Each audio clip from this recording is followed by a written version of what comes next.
इस वक्त एक बड़ी खबर जम्मू कश्मीर से है। आपको हम बताएं कि जम्मू कश्मीर में आतंकियों की घुसपैठ को लेकर बड़ा खुलासा हुआ कि सर्दियों में पाकिस्तानी ग्रुप आतंक फैलाने की फिराक में थे। सूत्र ये बड़ी जानकारी दे रहे हैं। दिल्ली की तरह ही सुसाइड बम धमाके की आतंकी प्लानिंग कर रहे थे। आतंकी मूविंग व्हीकल आईईडी का इस्तेमाल कर सकते हैं, ये भी जानकारी सामने आ रही है। और पढ़े लिखे लोगों को सुसाइड बॉम्बर बनाने की तैयारी आतंकी कर रहे हैं। आतंकी फिर व्हाइट कॉलर मॉड्यूल का इस्तेमाल कर सकते हैं। सूत्रों के हवाले से ये बड़ी जानकारी सामने आ रही है और ये बड़ा खुलासा हुआ है जम्मू कश्मीर में आतंकियों की घुसपैठ को लेकर। सर्दियों में पाकिस्तानी ग्रुप आतंक फैलाने की फिराक में है यहाँ घाटी में। और दिल्ली में जिस तरीके से लाल किले के पास धमाका हुआ, उसी तरीके से सुसाइड बम धमाके की प्लानिंग यहाँ पर कर रहे हैं। आतंकी मूविंग व्हीकल आईडी का इस्तेमाल कर सकते हैं और पढ़े लिखे जो लोग हैं उनको सुसाइड बॉम्बर बनाने की तैयारी आतंकी कर रहे हैं। और ये अहम जानकारी कि आतंकी फिर से व्हाइट कॉलर मॉड्यूल का इस्तेमाल कर सकते हैं। सूत्रों के हवाले से ये बड़ी जानकारी सामने आ रही है और इसी पर हमारे संवाददाता आसिफ कुरैशी जुड़ चुके हैं फोन लाइन पर। आसिफ, ये बहुत बड़ी खबर है, बहुत बड़ा खुलासा यहाँ पर हुआ कि सर्दियों में आतंकवादी जो है घाटी में घुसपैठ की कोशिश एक बार फिर से कर सकते हैं। क्या और डिटेल्स जरा बताइए तफसील से आसिफ। देखिए, ये खुफिया आंकलन जो किया गया है वो पहलगाम हमले के बाद शुरू किया गया था। जब पहलगाम हमले के बाद पूरे जम्मू कश्मीर में एक अलर्ट जारी किया गया था। अलर्ट के बाद ये पता चला है, जो जमीनी हकीकत जमा की गई है उसके अनुसार जो बड़ी संख्या में विदेशी मिलिटेंट कश्मीर घाटी में घुसे थे, उसके चलते जम्मू कश्मीर में इस समय सक्रिय जो मिलिटेंट्स है उनकी संख्या 133 हो गई है, जिसमें से 122 के करीब जो है वो केवल विदेशी हैं। और दिल्ली धमाकों के बाद एक नए आंकलन के चलते ये अलर्ट जारी किया गया है कि जो विदेशी मिलिटेंट कश्मीर घाटी में घुसे हैं उनमें ज्यादातर ऐसे हैं जो आईईडी बनाने में माहिर हैं।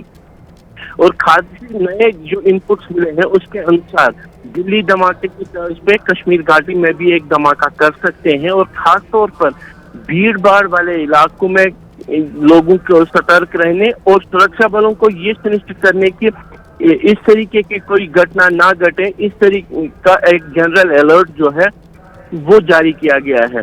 खुफिया एजेंसियों का ये कहना है कि खास तौर पर कश्मीर घाटी के पर्यटक स्थलों में के आसपास जो भीड़ भाड़ वाले इलाके हैं उनको निशाना बनाकर इस तरीके का हमला किया जा सकता है, जहां पे या तो सुरक्षा बल या किसी वीआईपी को निशाना बनाकर ये हमले हो सकते हैं। इस अलर्ट में जो है लिखा गया है एक जनरल अलर्ट जो सभी सुरक्षा एजेंसियों के साथ साथ जो है आम लोगों के लिए भी दिया जाना था, लेकिन क्योंकि माना यही जा रहा है कि इस तरीके का एक अलर्ट अगर जनरली दिया जाएगा तो उससे लोगों में दहशत फैल सकती है, इसीलिए केवल सुरक्षा एजेंसियों के लिए ये अलर्ट जारी किया गया है, जिसमें सतर्कता बरतने, खास तौर पर आने वाले 15 दिनों में भीड़ भाड़ वाले इलाकों पर खासी नजर रखने के लिए भी कहा गया है। एक और बड़ी खबर आपको हम दे दें, टीएमसी विधायक हुमायूं कबीर का विवादित बयान सामने आया है। विवादित बयान में नई बाबरी मस्जिद बनाने की बात हुमायूं की तरफ से कही गई है। हुमायूं कबीर हैं टीएमसी के विधायक, उनकी ओर से ये बड़ा बयान दिया गया, जिसके बाद अब नया विवाद खड़ा होता हुआ दिखाई दे रहा है। मुर्शिदाबाद में रखी जाएगी बाबरी मस्जिद की नींव, हुमायूं कबीर की ओर से ये बड़ी बात कही गई है, बड़ा बयान दिया गया है। 6 दिसंबर को बाबरी मस्जिद की नींव रखी जाएगी, हुमायूं कबीर ने ये कहा है। और मस्जिद को पूरा होने में 3 साल लगेंगे। कार्यक्रम में 2 लाख लोगों की भीड़ जुटेगी, ये दावा भी किया कि हुमायूं कबीर ने। ये बड़ी खबर है।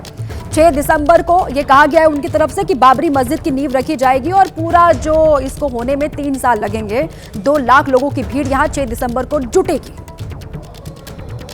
बाबरी मस्जिद का शिलान्यास होगी 6 दिसंबर। स्टेट का मेरा नेता सब लोग को संहति दिवस उद्यापन होगी। मैं वहाँ का बेलडंगा में एक बाबरी मस्जिद 3 साल के लिए काम चलेगी, इसीलिए उनका भित्ति स्थापन होगी। और मुस्लिम लीडर लोग सब आएगी, मुस्लिम जो जाने वाने वाला है, जो कुरान हदीस, बड़ा नाम बाद में आपको ऐलान कर देंगे।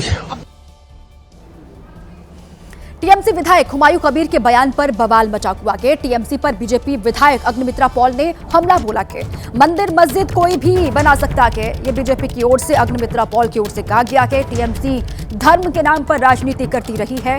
टीएमसी ने मुसलमानों के लिए क्या किया, ये सवाल भी उन्होंने पूछा है और हाथ में बंदूक देकर क्रिमिनल बना रहे हैं, ये निशाना साधा गया है टीएमसी पर।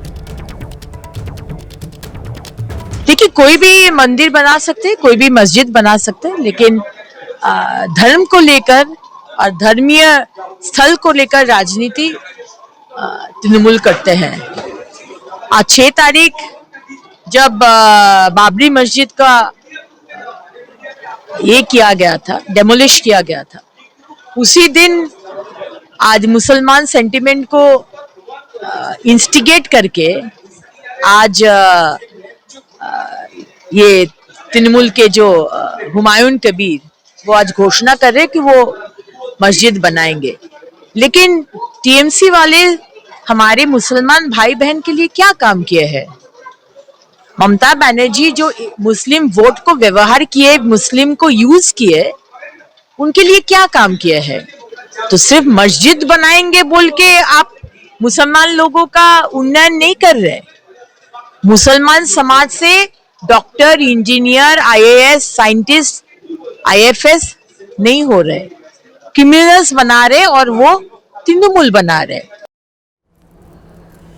हुमायूं कबीर पर भड़के बीजेपी सांसद ज्योतिर्मय सिंह, अगर बाबरी मस्जिद बनी तो हम वहां मंदिर बनाएंगे, ये उनकी ओर से कहा गया है। हम वहां पर रामलला को वापस लाएंगे, बीजेपी सांसद हैं ज्योतिर्मय सिंह, उनकी ओर से ये बयान दिया गया है। बाबरी एक लुटेरा था, उसके नाम पर कुछ भी मंजूर नहीं है, ये उन्होंने कहा कि हुमायूं कबीर के बयान पर बीजेपी सांसद ज्योतिर्मय सिंह महतो ने ये कहा कि हमारा नारा वही रहेगा, अगर कहीं बाबरी मस्जिद बनती है तो हम वहां मंदिर बनाएंगे और रामलला को वापस लाएंगे।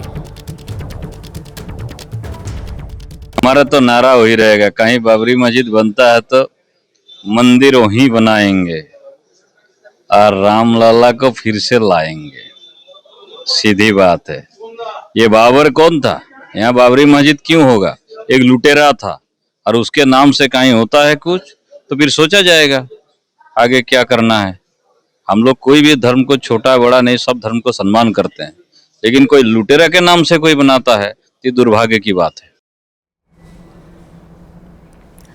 तो बाबरी का जिन एक बार फिर से बाहर आ गया कि टीएमसी पर किस तरीके से बवाल हो रहा है, आपको जानकारी हम दे। बाबरी मस्जिद बनाने के ऐलान पर घमासान हो गया कि टीएमसी के विधायक है हुमायूं कबीर, जिनकी ओर से ये बयान दिया गया और उसके बाद अब बीजेपी इन पर लगातार हमलावर है। टीएमसी पर लगातार बीजेपी निशाना साध रही है और बाबरी मस्जिद बनाने के ऐलान पर लगातार घमासान मचता हुआ टीएमसी विधायक हुमायूं कबीर ने यह ऐलान किया है कि बाबरी मस्जिद वो फिर से बनाएंगे। 6 दिसंबर को बाबरी मस्जिद की नींव रखी जाएगी, ये हुमायूं कबीर की ओर से बात कही गई है। मुर्शिदाबाद में बाबरी नाम से मस्जिद बनाई जाएगी, इसका दावा किया कि हुमायूं कबीर ने, और बेलडांगा में रखी जाएगी बाबरी मस्जिद की नींव। मस्जिद को पूरा होने में करीब 3 साल का वक्त लगेगा और 2 लाख लोगों की भीड़ यहां पर जुटेगी 6 दिसंबर के दिन। इस बात का भी उन्होंने दावा किया है। दिल्ली में पकड़े गए आतंकियों से पूछताछ लगातार जारी है। मुजम्मिल, अदील, शाकीन और इरफान से लगातार पूछताछ। चारों आरोपियों से अलग अलग पूछताछ हो रही है और पूछताछ में आतंकियों ने कई चौंकाने वाले खुलासे किए हैं। सूत्रों के हवाले से बड़ी खबर है, एनआईए आमने सामने बैठाकर भी पूछताछ कर सकती है, ये बड़ी जानकारी सूत्र दे रहे हैं। और कश्मीर के अस्पतालों में डॉक्टर्स के लॉकर की जांच की गई, ये बड़ी खबर।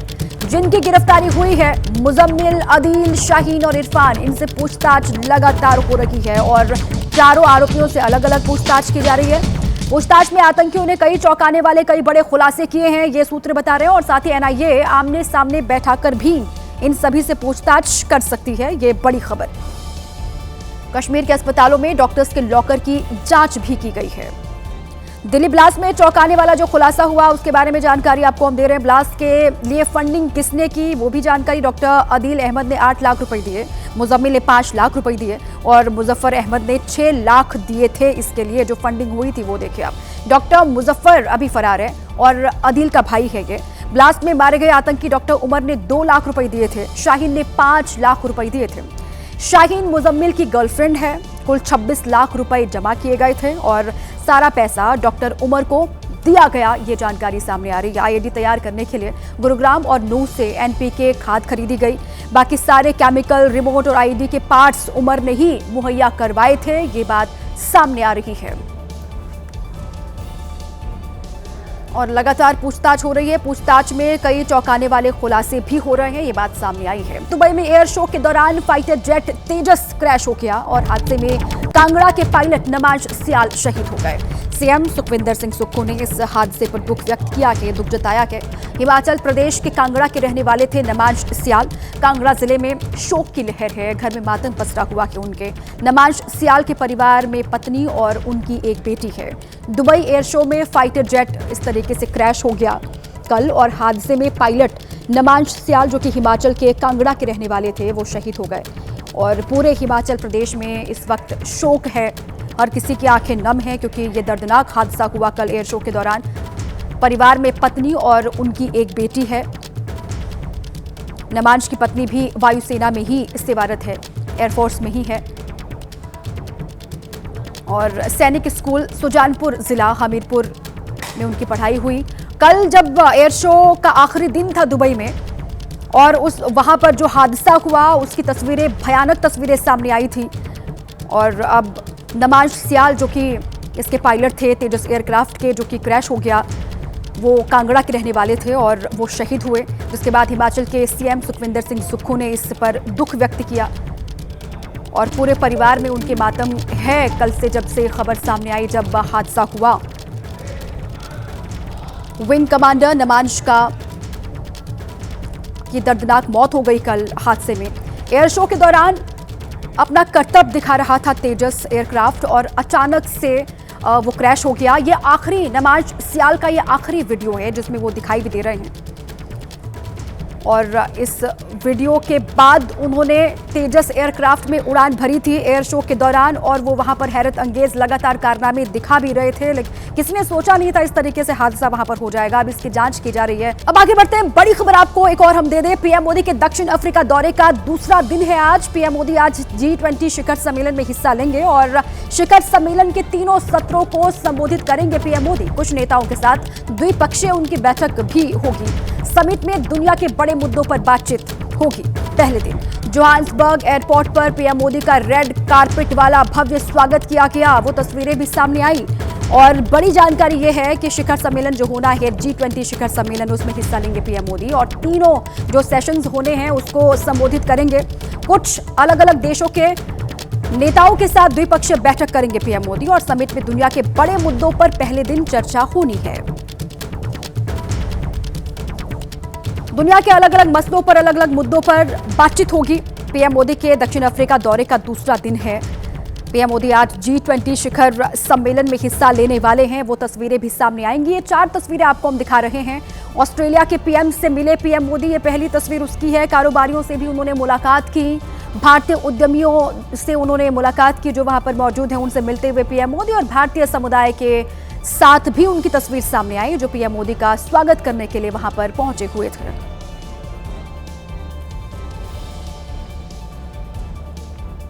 बड़ी खबर असम से है। इस वक्त असम में आज से होगा मतदाता सूची का स्पेशल रिवीजन। 20 दिसंबर तक घर घर जाकर वोटर वेरिफिकेशन का काम किया जाएगा। आपत्तियों और सुधारों के बाद अंतिम मतदाता सूची जारी होगी।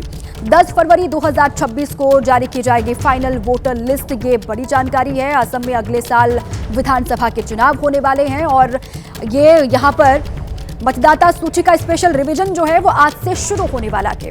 20 दिसंबर तक घर घर जाकर वोटर वेरिफिकेशन का काम किया जाएगा असम में। जो आपत्तियां हैं, जो सुधार हैं, उसके बाद अंतिम मतदाता सूची जारी होगी और 10 फरवरी 2026 को फाइनल जो वोटर लिस्ट है वो जारी की जाएगी। और असम में ये आप जानते हैं कि अगले साल विधानसभा के चुनाव होने वाले हैं। सीएम योगी आदित्यनाथ प्रयागराज का दौरा आज उनका रहने वाला है। माघ मेले की तैयारियों को लेकर वो समीक्षा बैठक करेंगे। प्रयागराज में सीएम योगी संगम पर गंगा पूजन भी करते हुए दिखाई देंगे। मेला क्षेत्र का निरीक्षण भी करेंगे सीएम योगी। बड़े हनुमान मंदिर में दर्शन करेंगे सीएम, वो तस्वीरें भी सामने आएंगी। प्रयागराज का उनका दौरा के आज माघ मेले की तैयारियों की समीक्षा बैठक करेंगे और यहां सीएम योगी संगम पर गंगा पूजन भी करेंगे। मेला क्षेत्र जो है वहां उसका निरीक्षण करेंगे सीएम योगी और हनुमान मंदिर भी जाएंगे, वहां दर्शन करेंगे। अगली खबर बिहार से है। बिहार की सियासत से एक बड़ी खबर सामने आई। बिहार में पहली बार ऐसा हुआ कि अब गृह मंत्रालय मुख्यमंत्री नीतीश कुमार के पास नहीं रहेगा। इसे अब डिप्टी सीएम सम्राट चौधरी संभालेंगे। जैसे ही बिहार सरकार की तरफ से चिट्ठी सामने आई, कई लोग चौंक गए, क्योंकि गृह विभाग के आगे सम्राट चौधरी का नाम लिखा था। मुख्यमंत्री नीतीश कुमार अब सिर्फ सामान्य प्रशासन, मंत्रिमंडल, सचिवालय, निगरानी और निर्वाचन जैसे विभाग ही संभालेंगे। हम लोग पहले ही से कह रहे थे कि सिर्फ और सिर्फ नीतीश कुमार इस बार चेहरा रहेंगे और सारा खेल भारतीय जनता पार्टी उनके चेहरे को सामने रख करके खेलने का कार्य करेगी। इस फैसले को लेकर कांग्रेस ने भी कुछ भविष्यवाणी की है। नीतीश कुमार जी से तो अभी सिर्फ गृह विभाग छीना गया है, कुछ दिन बाद मुख्यमंत्री की कुर्सी भी छीन ली जाएगी और उसके बाद उनसे उनका जदयू भी छीना जाएगा। हालांकि जेडीयू कह रही है कि मुख्यमंत्री ही सभी विभागों के प्रधान हैं और रहेंगे। आदरणीय मुख्यमंत्री नीतीश कुमार जी सभी विभागों के प्रधान होते हैं और सभी तरह की फाइलें उनके पास ही आती है। इस फैसले के बाद जेडीयू की तरफ से सोशल मीडिया पर एक पोस्ट किया गया और लिखा गया, नीतीश सरकार के साथ बरकरार रहेगा कानून का राज। पटना के गांधी मैदान में जिन 26 मंत्रियों ने शपथ ली थी, उन सभी मंत्रियों को उनके विभाग दे दिए गए हैं। कई अहम मंत्रालय इस बार बीजेपी कोटे के मंत्रियों के पास रहेंगे। डिप्टी सीएम विजय सिन्हा को भूमि एवं राजस्व के साथ साथ खान एवं भूतत्व विभाग की जिम्मेदारी मिली है। मंगल पांडे पहले की तरह स्वास्थ्य मंत्रालय संभालेंगे। दिलीप जायसवाल को उद्योग, नितिन नवीन पथ निर्माण और रामकृपाल यादव कृषि विभाग संभालेंगे। जेडीयू के कोटे वाले अशोक चौधरी को ग्रामीण कार्य, लेसी सिंह को खाद्य उपभोक्ता, श्रवण कुमार को ग्रामीण विकास विभाग और विजेंद्र यादव को ऊर्जा और वित्त जैसे अहम विभाग दिए गए हैं। चिराग पासवान की पार्टी के कोटे से आने वाले मंत्रियों को गन्ना उद्योग और लोक स्वास्थ्य अभियंत्रण की जिम्मेदारी मिली है, तो जीतन राम मांझी के बेटे संतोष सुमन को लघु जल संसाधन मंत्रालय सौंपा गया। वहीं बिना विधायक बने ही मंत्री बनने वाले उपेंद्र कुशवाहा के बेटे दीपक प्रकाश पंचायती राज विभाग संभालेंगे। 10वीं बार बिहार के मुख्यमंत्री बनने वाले नीतीश कुमार पर विपक्ष हमलावर हो गया है। इसकी वजह नीतीश कुमार का मंत्रिमंडल है, जिसमें 10 चेहरे परिवारवाद के आरोपों से घिरे हुए हैं। इन 10 चेहरों का जिक्र करते हुए आरजेडी ने सोशल मीडिया पर पोस्ट किया और परिवारवाद को लेकर एनडीए को घेरा। सबसे ज्यादा चर्चा उपेंद्र कुशवाहा के बेटे दीपक प्रकाश की हो रही है, जो किसी भी सदन के सदस्य नहीं हैं और उन्हें मंत्री बना दिया गया। इस लिस्ट में जीतन राम मांझी के बेटे के साथ साथ सम्राट चौधरी, श्रेयसी सिंह, रमा निषाद, विजय चौधरी, अशोक चौधरी, नितिन नवीन, सुनील कुमार और लेसी सिंह का भी नाम है।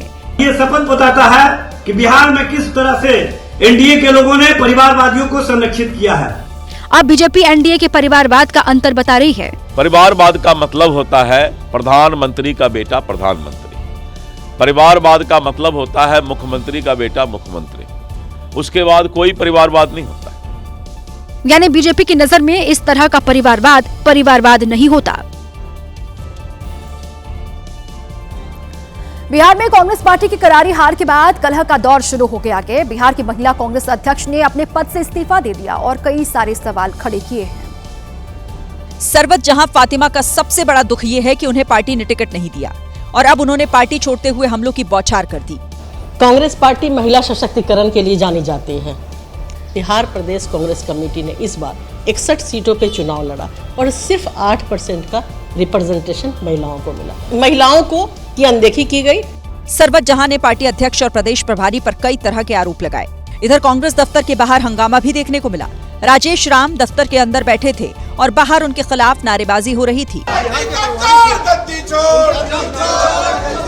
कई नेता आरोप लगा रहे हैं कि टिकट बंटवारे में बड़ी बड़ी गलतियां की गई, जिसका नतीजा ये हुआ कि कांग्रेस 6 सीटों पर सिमट गई।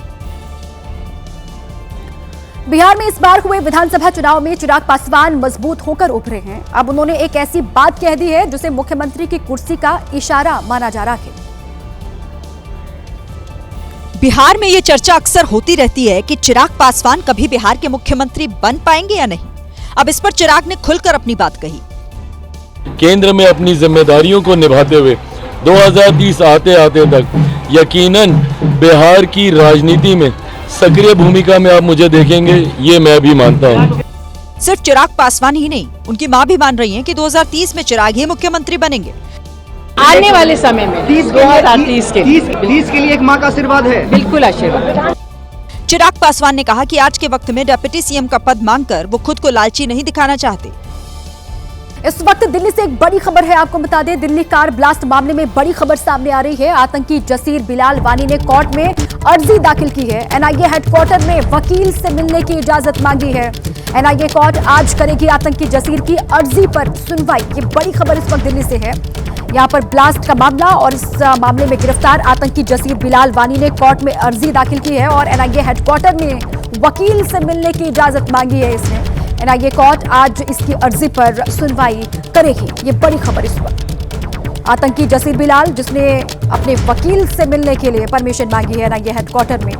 अब इसको लेकर नजरें लगातार रहेंगे एनआईए कोर्ट पर। आज सुनवाई होने वाली है और अर्जी पर क्या फैसला कोर्ट की ओर से आता है इस पर लगातार नजर होगी। बहरहाल बड़ी खबर दिल्ली कार ब्लास्ट को लेकर है। आतंकी जसीर बिलाल वानी जिससे लगातार पूछताछ भी हो रही है, जो गिरफ्तार आतंकी है उनसे लगातार पूछताछ का दौर चल रहा है, बड़े बड़े खुलासे हो रहे हैं और इस बीच में आतंकी जसीर बिलाल वानी से जुड़ी ये बड़ी खबर है।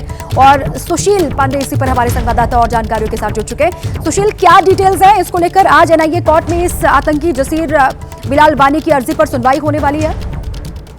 आज देखिए, सीधे तौर पर जसीर बिलाल वानी ने एनआईए कोर्ट में अर्जी दाखिल की है और ये कोर्ट में अर्जी दाखिल कर मांग की है कि एनआईए हेडक्वार्टर में जहां फिलहाल वो अभी एनआईए की कस्टडी में है वहां वो अपने वकील से मुलाकात करना चाहता है और इसकी इजाजत फिलहाल उसने कोर्ट से मांगी है।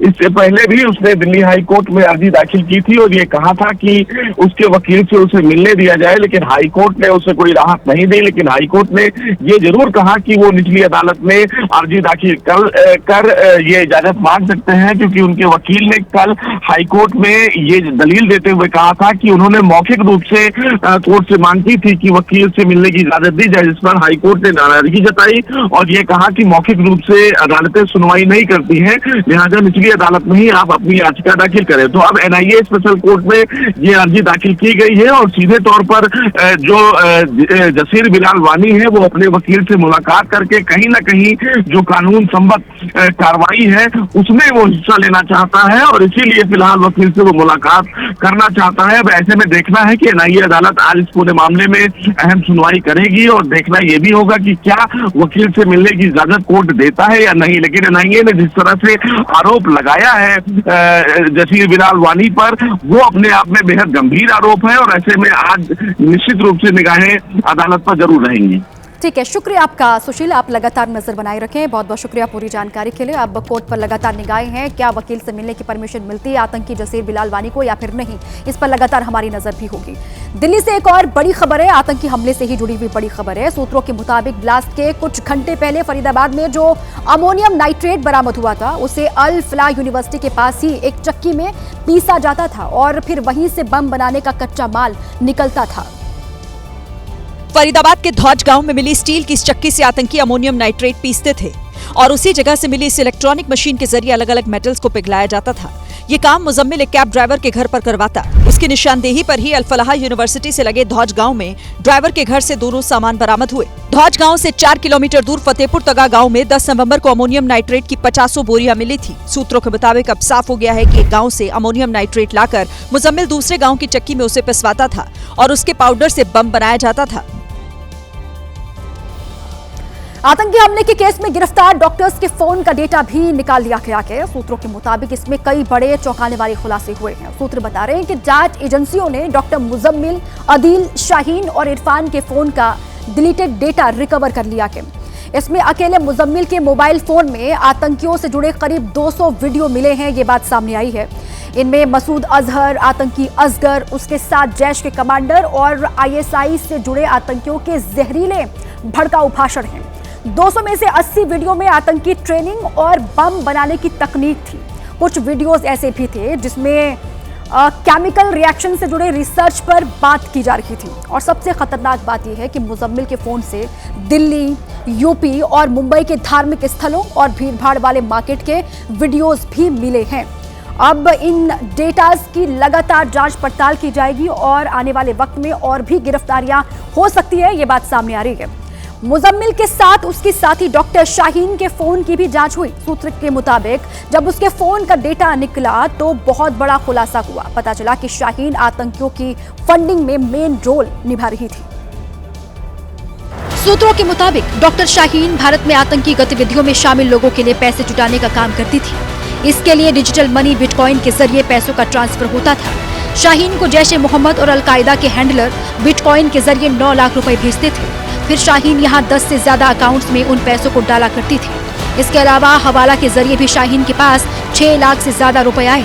ये पैसे सऊदी अरब, तुर्की और सीरिया की तरफ से आए थे। इतने पैसों से भी शाहीन का काम नहीं होता था। वो आतंकियों के लिए और पैसे जमा करने की नियत से लोगों से चंदा मांगा करती थी। शाहीन लोगों से मुसलमानों के सस्ते इलाज के लिए अस्पताल बनवाने के नाम पर पैसे लिया करती थी। इसके अलावा अपनी कमाई से भी 4 लाख रुपए वो आतंकियों के लिए अलग से निकाल कर रखती थी।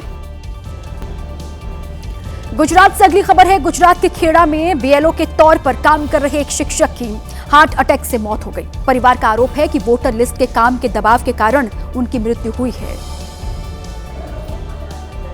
रमेश भाई परमार एक प्राथमिक स्कूल में टीचर थे और पिछले 25 सालों से सेवाएं दे रहे थे। इन दिनों राज्य में एसआईआर का काम तेजी से चल रहा है और इसी काम में उनकी ड्यूटी लगी हुई थी। परिवार के मुताबिक रमेश भाई बीएलओ के काम के कारण काफी तनाव में थे और अक्सर देर रात तक काम करते थे। राते ઊંઘી સવારે 5 વાગે ઉઠવાની ટેવ હતી અમને। બીએલઓ ની કામગીરીના લીધે થાક્યા એટલે ઊંઘવા દેવા। થોડી વાર પછી કલાક પછી 7:30 વાગ્યાની આજુબાજુ બેભાન અવસ્થામાં હતા એટલે અમે ગભરાઈ ગયા એટલે પછી અમને તાત્કાલિક ખાનગી વાહન મારફતે દવાખાને લઈ ગયા। इस तरह की एक और घटना गुजरात के गिर सोमनाथ से भी सामने आई है, जब बतौर बीएलओ काम कर रहे अरविंद वाढेर ने आत्महत्या से पहले एसआईआर काम से परेशान होने का जिक्र किया था। केरल में हो रहे एसआईआर का मुद्दा अब सुप्रीम कोर्ट पहुंच गया है। सरकार ने स्थानीय निकाय चुनावों के खत्म होने तक एसआईआर को स्थगित करने की याचिका सुप्रीम कोर्ट में दायर की थी, जिस पर सुप्रीम कोर्ट ने चुनाव आयोग को नोटिस जारी कर जवाब मांगा। मामले की अगली सुनवाई 26 नवंबर को होनी है। केरल सरकार ने कोर्ट में तर्क दिया है कि निकाय चुनाव के लिए 1,76,000 कर्मचारी और 68,000 से ज्यादा सुरक्षा बलों की जरूरत है, जबकि एसआईआर के लिए अतिरिक्त 25,668 कर्मी चाहिए। इससे प्रशासनिक मशीनरी पर भारी दबाव पड़ेगा और सामान्य शासन व्यवस्था ठप हो जाएगी। याचिका में निर्वाचन आयोग से अपील की गई कि चुनाव प्रक्रिया पूरी होने तक एसआईआर को स्थगित किया जाए। राज्य में होने वाले कुल 23,612 वार्ड के लिए चुनाव 2 चरणों में 9 और 11 दिसंबर को होने हैं, जबकि वोटों की गिनती 13 दिसंबर को होगी। मध्य प्रदेश से जो तस्वीर सामने आई है उसको देख किसी की भी आंखें शर्म से झुक जाएंगी, जहां के दमोह में कुछ दबंगों ने एक व्यक्ति को जंजीर से बांध दिया। न सिर्फ जंजीर से बांधा बल्कि बांधकर उस पर ताला भी लगा दिया। हैरानी की बात तो ये रही कि सब कुछ बीच बाजार हुआ। वो रेंगता रहा, लोग देखते रहे, लेकिन किसी की हिम्मत नहीं हुई कि जंजीरों में बंधे व्यक्ति को खोल दे। कई घंटे इसी हालत में सड़कों पर रेंगते रहने के बाद आखिरकार कुछ लोगों को दया आई और पुलिस को सूचना दी गई। पुलिस आई और जंजीर का ताला तोड़कर उसको आजाद किया गया। उसके साथ ऐसा करने वाला कौन है वो ये बताने की हालत में नहीं है। पुलिस के मुताबिक पीड़ित व्यक्ति मानसिक रूप से कमजोर है। नासिक के मालेगांव में 4 साल की बच्ची से रेप और हत्या के बाद वहां की जनता आक्रोशित हो गई है। न सिर्फ पुरुष बल्कि महिलाओं के साथ साथ छोटे छोटे बच्चे भी सड़कों पर उतर आए। हाथों में बैनर और तख्तियां लेकर हजारों सड़क पर उतरे और पूरे मालेगांव को बंद कर दिया। इस प्रदर्शन में बड़ी संख्या में महिलाएं भी शामिल हुई। उनके हाथों में फांसी की मांग वाली तख्तियां थीं। महिलाएं अपने छोटे छोटे बच्चों को लेकर सड़क पर थीं।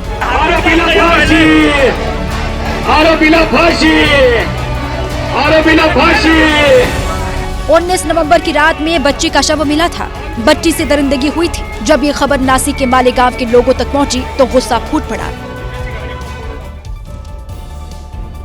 20 नवंबर की सुबह आग की तरह खबर पूरे जिले में फैल गई थी। जिसने भी मासूम बच्ची की तस्वीर देखी उसका दिल रो पड़ा, क्योंकि बच्ची को काफी टॉर्चर किया गया था। रात में ही बड़ी संख्या में लोग घर से बाहर निकलकर प्रदर्शन करने लगे थे। गुस्साए लोगों ने आरोपी का पुतला फूंका और बच्ची को श्रद्धांजलि दी। सुबह होते ही डोंगराले के लोगों ने मालेगांव से गुजरने वाले हाईवे को जाम कर दिया। ग्रामीण टायर जलाकर सड़क पर ही बैठ गए और आरोपी के खिलाफ सख्त एक्शन की मांग करने लगे। पुरुषों के साथ महिलाएं भी सड़क पर धरना प्रदर्शन करने के लिए उतरी। आरोपीला समोर आणा, त्याला आम्ही फाशी देऊ, नाही तर त्याला इथं आमच्या समोर उभं। हंगामा बढ़ने पर स्थानीय नेता भी लोगों के बीच पहुंचे और सरकार से सख्त कार्रवाई की मांग करने लगे। गुस्साए लोगों को मनाने के लिए कई अधिकारी पहुंचे, लेकिन लोग मानने को तैयार नहीं थे। लोगों ने विरोध में मालेगांव की दुकानों को बंद कर दिया।